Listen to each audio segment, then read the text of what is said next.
வெறுமை என்றால் ஒரு வகை அமைதி,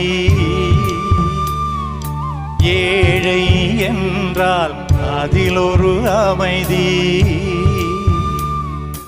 நீயோ கிளிப்பேடு பண்பாடும் ஆனந்த குயில் பேடு.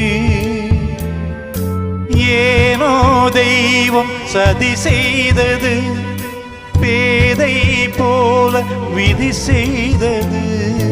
கண்ணே கலைமானே கன்னிமயிலென கண்டேனுனை நானே.